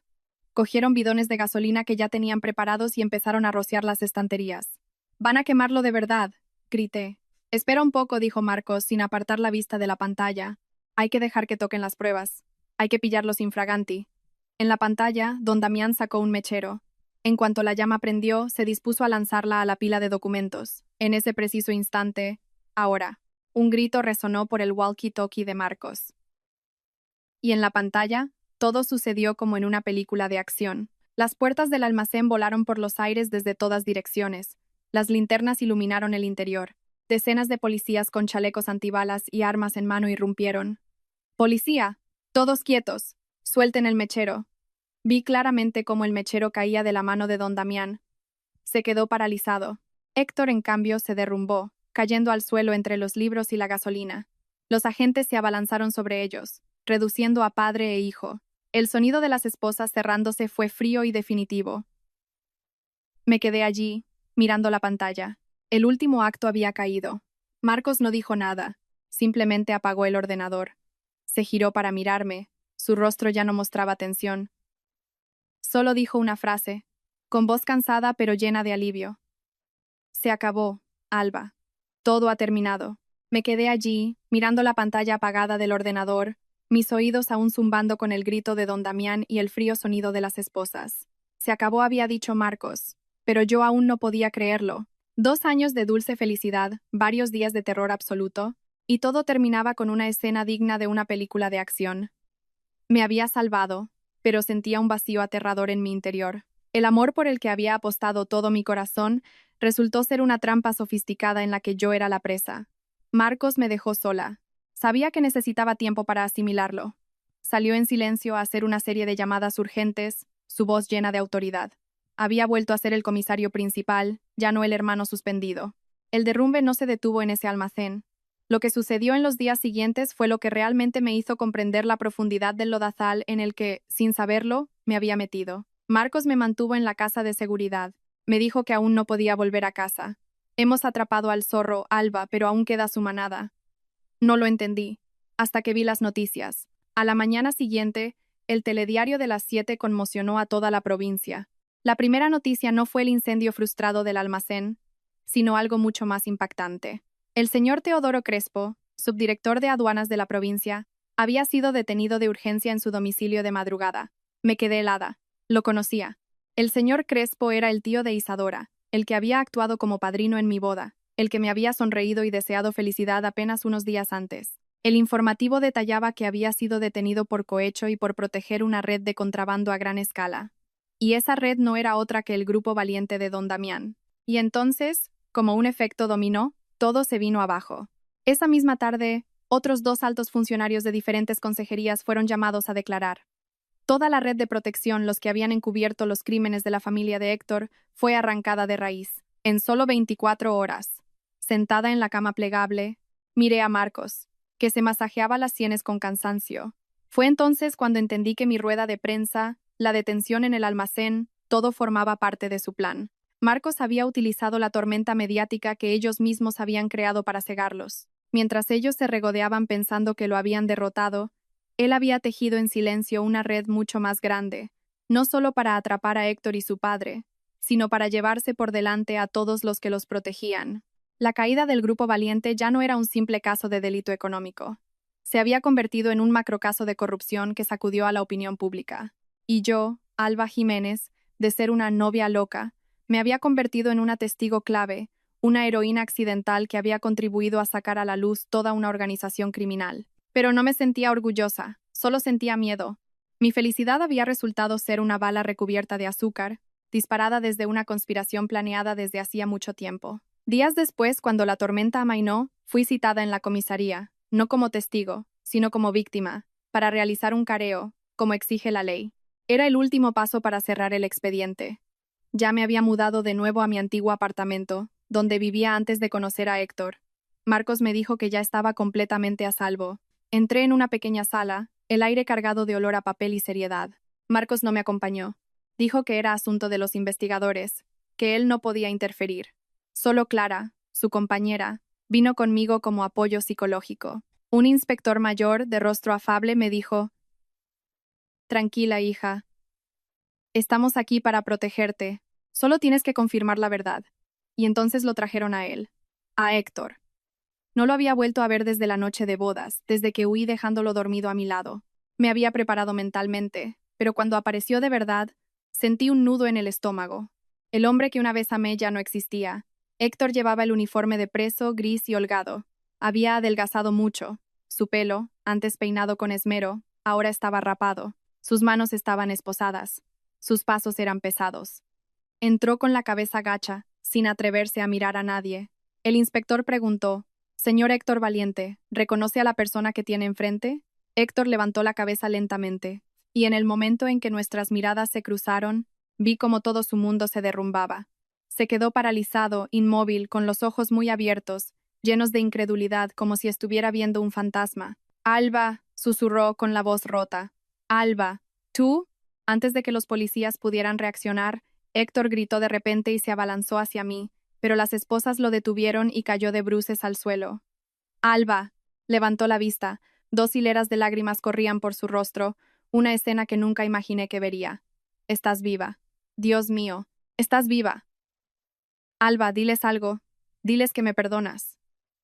Me quedé inmóvil, mis manos apretadas bajo la mesa, las uñas clavándose en mi piel. Lo miré como si fuera un extraño representando una tragedia. Alba, sollozaba Héctor, el llanto de un niño pillado en falta. Te quiero de verdad. Mi amor por ti es real. Fue todo culpa de mi padre. Me obligó él, me obligó mi madre. Yo no quería hacerlo. Solo quería casarme contigo, estar contigo. Créeme. Alba, pídeles que me perdonen. Lloraba mientras se arrastraba de rodillas, intentando acercarse a mí. El sonido de las cadenas en el suelo era chirriante. Orden. El inspector golpeó la mesa. Llévenselo a su sitio. 2 policías levantaron a Héctor. Él no dejaba de gritar y forcejear. Alba, di algo. Di que aún me quieres. Empezaremos de nuevo. Pídele a Marcos que me perdone. Te lo ruego. Yo seguía en silencio. No dije ni una palabra. Solo lo miraba. ¿Amor? ¿Empezar de nuevo? Este hombre, hasta el último momento, seguía pensando que el amor era un arma, que sus lágrimas de cocodrilo podían salvarlo. Ya no sentía odio por él, sentía lástima. Lástima por mí misma, por haber amado a un cobarde, un necio tan cruel. Se lo llevaron de la habitación. Sus gritos de «Alba, perdóname» se fueron apagando. Después de que se llevaran a Héctor, la sala quedó en un silencio aterrador. El viejo inspector me miró con compasión. ¿Necesitas un descanso, hija? Aún queda una persona más. Negué con la cabeza. No hace falta, inspector. Continúe, por favor. Quiero terminar con esto hoy mismo. No quiero alargar esto ni un segundo más. La puerta se abrió de nuevo. Esta vez, trajeron a Isadora. Si Héctor me había provocado lástima, Isadora me provocó un escalofrío. Ya no estaba en la silla de ruedas. Caminaba perfectamente. Pero ya no era la mujer elegante y distinguida que yo conocía. También llevaba el uniforme de presa, el pelo recogido de cualquier manera, mostrando canas. Estaba más delgada, con los pómulos hundidos, pero lo más aterrador eran sus ojos. No gritaba, no se retorcía como Héctor. Entró y, al instante, su mirada me encontró. No era una mirada de arrepentimiento, ni de vergüenza. Era una mirada fría, llena de odio, como la de una serpiente venenosa mirando a su presa. Me escrutó de arriba abajo, y luego esbozó una sonrisa de desprecio. El inspector comenzó. Señora Isadora de la Fuente, ¿reconoce a la persona que tiene enfrente? Isadora no le respondió. Seguía con los ojos clavados en mí. Vaya, dijo, con voz seca y burlona. Pero si es mi querida nuera. Tienes 7 vidas, ¿eh, gata? Señora. El inspector golpeó la mesa. Controle su actitud. Esto es un careo. Ella se echó a reír, una risa seca y afilada como un cuchillo. ¿Actitud? ¿Qué actitud quieren que tenga? ¿De arrepentimiento? ¡Ja! Se giró hacia mí. La risa se apagó, dejando solo el rechinar de sus dientes. Maldita desgraciada. Lo has arruinado todo. Tú y tu hermano, ese zorro. Empecé a temblar, no de miedo, sino de rabia. Lo tenía todo calculado, gritó, perdiendo toda compostura. Todo era perfecto. Héctor es un estúpido. Solo sabe de romanticismos. Tuve que allanarle el camino. Tuve que rebajarme a cuidarte, a una huérfana sin padre ni madre. Solo para ganarme tu confianza, para que firmaras ese maldito contrato. Y por tu culpa, por culpa de tu hermano, mi familia está destrozada. Cállese, bramó el inspector. Hizo una seña a las 2 policías que la flanqueaban. Esta actitud es inaceptable. Grábenlo todo. Será una prueba en su contra en el juicio. ¿Grabar? Isadora sonrió con desdén, a pesar de que la sujetaban. Bien, grábenlo bien claro, para que mi querida nuera lo oiga. Se zafó y se abalanzó hacia mí, con la mirada de quien quiere devorar a su víctima. Siseó cada palabra, con veneno. ¿Sabes de qué me arrepiento más, zorra? Susurró, pero lo suficientemente alto para que toda la sala la oyera. Me arrepiento de haber sido demasiado blanda. Debería, en la noche de bodas, no haber montado esa farsa de la trampa de adulterio. Debería haberte puesto veneno en la copa de vino. Acabar contigo. Una muerte tranquila. Sin escándalos, sin ruedas de prensa. Todo limpio. Por ser blanda estoy hoy aquí. Maldita seas. Me quedé paralizada. La sangre se me heló en las venas. Resulta que la trampa de adulterio había sido su plan más blando. Se la llevaron de la sala. Sus insultos y maldiciones resonaban por el pasillo. Me quedé allí, inmóvil. Sus últimas palabras eran más aterradoras que una puñalada. El aterrador careo de aquel día cerró oficialmente toda la investigación. Las pruebas eran abrumadoras. La confesión de Isadora en su ataque de locura, la súplica cobarde de Héctor y todos los libros de contabilidad B, los contratos fraudulentos que Marcos había recuperado, conformaban una acusación irrefutable. Pasaron varios meses, tan rápido como un parpadeo y tan lento como un siglo. La tormenta mediática amainó. La opinión pública pasó a otros escándalos. Nadie recordaba ya a la novia loca, ni al comisario que abusaba de su poder. Todo había vuelto a su lugar. No me quedé en la ciudad. Después de aquel día le pedí a Marcos que me llevara a algún lugar lejano. Me llevó a un pequeño pueblo costero, un lugar tranquilo donde nadie sabía quién era. Me alquiló una pequeña casa de madera con vistas al mar. Cada día, mi única tarea era pasear por la playa, escuchar las olas y aprender a respirar de nuevo. Me corté el pelo largo, el pelo que Héctor una vez dijo que era lo que más le gustaba. Aprendí a cocinar platos sencillos. Leí libros que tenía pendientes. No intenté olvidar. Sabía que nunca podría olvidar lo que había pasado, pero aprendí a vivir con ello. El dolor no desaparece, solo se calla, como una gran cicatriz en el corazón. Ya no sangra cada día, pero con el mal tiempo, todavía duele, recordándome lo estúpida y ciega que fui. Mis 2 años de amor resultaron ser una obra de teatro meticulosamente producida. Héctor nunca me amó. Solo amaba la herencia que mis padres me habían dejado. Isadora nunca me quiso. Solo quería la herramienta que yo representaba, que podía darle dinero y controlar a mi hermano. Poco a poco, recuperé el equilibrio. Pero sabía que aún no había terminado. Quedaba una última prueba que superar. Una tarde, mientras el atardecer teñía el mar de púrpura, Marcos me llamó. Su voz sonaba mucho menos tensa. Después de que el macrocaso concluyera, había sido condecorado. Su posición se había fortalecido. Pero sabía que en el fondo, siempre se sentiría culpable conmigo. Siempre pensaría que, si no hubiera estado tan absorto en su investigación, yo no habría corrido tanto peligro. Alba, ¿cómo estás? Su voz siempre era tan cálida. Estoy bien, Marcos, sonreí mirando al mar. El mar está precioso esta tarde. Marcos guardó silencio un momento, como si dudara. Alba, la semana que viene es el juicio. Sentí un nudo en el estómago. La concha que sostenía en la mano cayó a la arena. Sabía que este día llegaría, pero aún no podía afrontarlo con calma. Tendría que volver a verlos. ¿Tienes miedo?, preguntó Marcos, como si leyera mis pensamientos.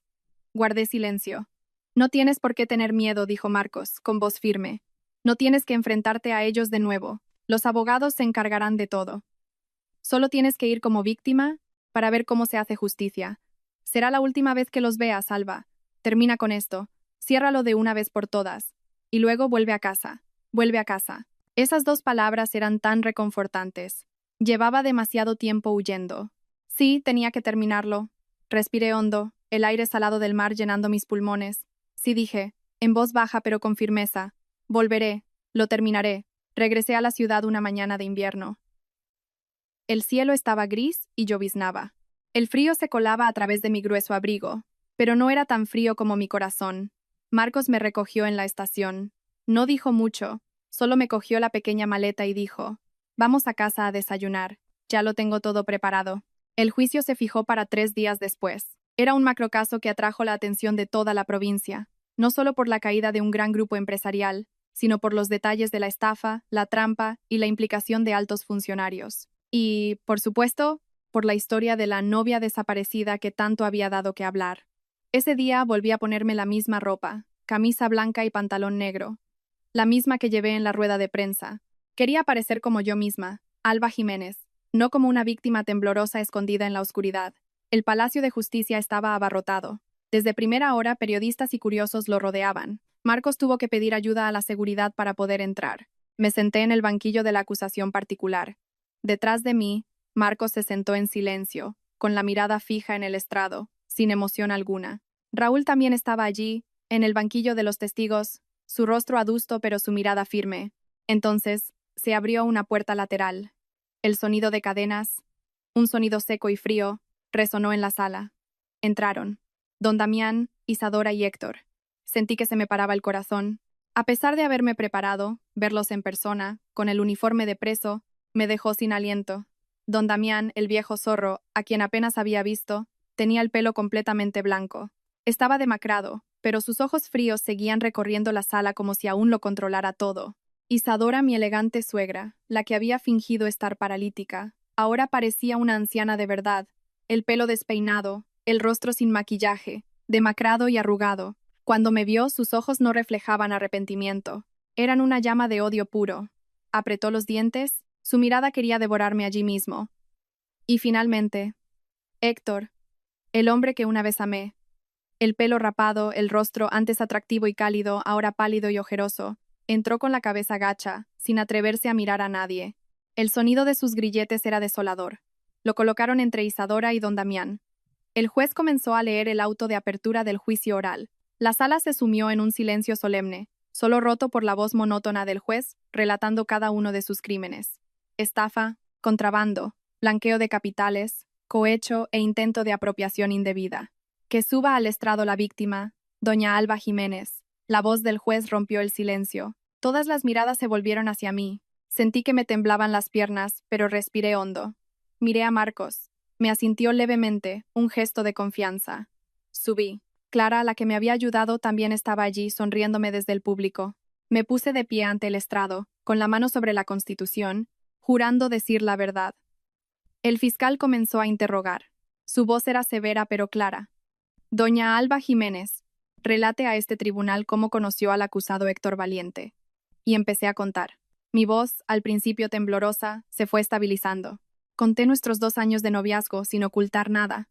Conté lo bien que Héctor me había tratado, lo paciente y tierno que había sido. Hablaba y lo miraba directamente. Él seguía con la cabeza gacha, sin atreverse a levantarla, sus hombros temblando. ¿Confiaba la víctima en el acusado Valiente? Confiaba, dije, con la voz entrecortada. Confiaba en él ciegamente. Soy huérfana, ansiaba una familia, y él y su madre, Isadora de la Fuente, me dieron una familia de ensueño. Hablé de Isadora. De cómo me llevaba de compras, me enseñaba a cocinar, me llamaba hija. Desde el banquillo de los acusados, oí su risa burlona. ¿Y qué sucedió?, preguntó el fiscal. Y lo conté. Conté la boda. La noche de boda. A Raúl la contraseña cometa. La huida nocturna. Cada detalle, cada palabra volvía a mi mente como una película a cámara lenta. La víctima afirma que la familia del acusado planeó una trampa de adulterio. ¿En qué se basa para afirmarlo? En mi hermano, dije, mirando a Marcos. Él lo investigó y lo descubrió. Pero la prueba más clara es el acuerdo prenupcial que Isadora me hizo firmar. Relaté aquella tarde en el salón de té, sus palabras dulces, la pulsera de jade. Dijo que era para proteger mi patrimonio. Pero había una cláusula. Si yo era infiel, toda la herencia de mis padres pasaría a Héctor como compensación por el honor dañado. La sala murmuró. Incluso los miembros del jurado popular negaban con la cabeza. Acusada Isadora de la Fuente, el juez golpeó la mesa. ¿Tiene algo que decir sobre esta declaración? Isadora, por primera vez, levantó la cabeza. Me miró, luego al juez, y sonrió con desdén. No tengo nada que decir. Mi nuera sufre de delirios. Tiene problemas mentales, por eso huyó. Todo lo que dice son invenciones. Usted. Empecé a temblar de ira. Ah. ¿Sí?, dijo el fiscal.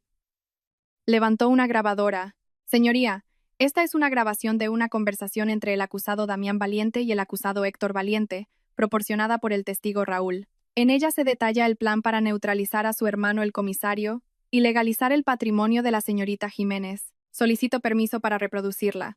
Un clic, y las voces de Héctor y su padre llenaron la sala. Discutían, reían, se oía el tintineo de copas. Celebraban su plan. Héctor, en el banquillo, levantó la cabeza de golpe, pálido como la cera. Sabía que todo había terminado. Tras la grabación, un silencio pesado se apoderó de la sala. El rostro de don Damián seguía impasible. Isadora apretaba los reposabrazos, con los ojos desorbitados. Solo Héctor estaba completamente destrozado. Hundió la cara entre las manos, sus hombros sacudidos por sollozos, sin rastro del joven apuesto que fue. El juicio continuó. El abogado que Marcos me había conseguido presentó argumentos demoledores. La defensa de los Valiente intentó alegar inestabilidad mental por mi parte, que la grabación estaba manipulada, pero todo era inútil ante las pruebas de acero. Llegó el turno de la última palabra. Don Damián e Isadora mantuvieron su inocencia, alegando una conspiración de Marcos. Y entonces le tocó a Héctor. No miró al juez, se giró hacia mí, intentó acercarse, pero los guardias lo detuvieron, y se arrodilló. «Alba», gritó, su voz desgarrando el silencio. «Perdóname, por favor, perdóname». Me quedé helada, toda la sala se quedó helada. «Te quiero». Se golpeaba el pecho. Mis 2 años de amor fueron de verdad. Nunca te mentí. ¿Recuerdas los días de lluvia que te llevaba medicinas? ¿Nuestros viajes? Todo fue real. Me quedé inmóvil, las manos frías como el hielo. Fue culpa de mi padre, de mi madre, señaló a sus padres. Me obligaron. Dijeron que si no lo hacía, se arruinarían, que no nos dejarían en paz. Tuve miedo, miedo de perderte, de perder a mi familia. Me equivoqué. Perdóname. Pide al tribunal que sea indulgente conmigo. Diles que aún me quieres, Alba. Se arrastraba de rodillas, suplicando. La cobardía, la culpa. Hasta el final, culpando a sus padres, usando el amor como escudo, intentando arrastrarme a su fango. Acusado, el juez golpeó la mesa. Orden. ¿Desea la víctima decir algo? Toda la sala se giró hacia mí. Héctor también se calló. Me miró, con un atisbo de esperanza. Seguía pensando que yo era la chica tonta y débil de antes. Respiré hondo. Me levanté. Miré directamente a los ojos llorosos de Héctor. Héctor valiente, dije. Mi voz no era fuerte, pero sí clara y gélida. Dices que tus 2 años de amor fueron de verdad. De acuerdo. Lo acepto. Te creo. Héctor se quedó paralizado. Sus ojos se iluminaron. 2 años en los que dijiste amarme, a cambio de los 20 años de prisión que vas a cumplir. Creo que es un trato justo. La esperanza en sus ojos se apagó. Se desplomó en el suelo, boquiabierto. Lo había entendido. El tribunal se retiró a deliberar. Al regresar, el juez leyó la sentencia. Su voz era monótona, pero cada palabra era un martillazo. Don Damián, como autor intelectual y cabecilla, por estafa, contrabando y cohecho, prisión permanente revisable. Isadora, como cooperadora necesaria por estafa y apropiación indebida, 18 años de prisión. Y Héctor Valiente, por estafa y cooperación en las actividades ilegales de su familia, 20 años de prisión. El mazo de madera golpeó. Un sonido seco que lo terminó todo. Se llevaron a Héctor. Ya no gritaba. Era un cuerpo sin alma. Isadora me maldijo, pero nadie la escuchó. Salí del juzgado en una tarde soleada. La lluvia de la mañana se había ido, dejando un cielo azul y despejado. El sol me calentaba, pero también me deslumbraba. Hacía mucho tiempo que no sentía que respiraba de verdad. Marcos me esperaba al otro lado de la calle. ¿Vamos a casa?, preguntó, su voz relajada. Asentí, sonriendo. Sí, a casa. Mi vida después no cambió drásticamente. Simplemente seguí viviendo. Vendí el piso de mis padres y la casa de la playa. Necesitaba un nuevo comienzo. Con mi dinero, compré un pequeño apartamento en las afueras, con un balcón soleado. Empecé a plantar flores. Encontré un trabajo tranquilo en una pequeña biblioteca. Me gustaba el olor a libros viejos, la paz. Los fines de semana, Marcos venía a buscarme y cocinábamos juntos. Ya no odiaba a Héctor ni a Isadora. Estaban pagando por sus actos. Solo sentía lástima. Lo tenían todo, pero la codicia les hizo perderlo. Aprendí a vivir sola, pero no en soledad. Aprendí a confiar de nuevo, pero con cautela. La cicatriz de mi corazón sigue ahí, nunca sanará del todo. A veces, en las noches de lluvia, todavía duele, recordándome la pesadilla de la que por suerte sobreviví. Una tarde, mientras regaba las flores en el balcón, un nuevo vecino se mudó al apartamento de enfrente. Estaba luchando con unas cajas. Me vio y sonrió, una sonrisa amable, un poco tímida. Le devolví la sonrisa y asentí. No sé qué me deparará el futuro. ¿Volveré a abrir mi corazón? ¿Encontraré la verdadera felicidad? No lo sé, pero ya no importa. Lo importante es que sobreviví. Encontré el amanecer después de la noche más oscura de mi vida. Detrás del lujo y el glamour, a veces se esconden las conspiraciones más crueles. La codicia puede convertir el amor y la familia en una trampa mortal, pero la mayor justicia para los malvados es la paz que sus víctimas recuperan. Alba eligió dejar ir el odio, no para perdonar a quienes la dañaron, sino para liberar su propia alma. El poder de esa liberación es la llave para una nueva vida, serena y feliz.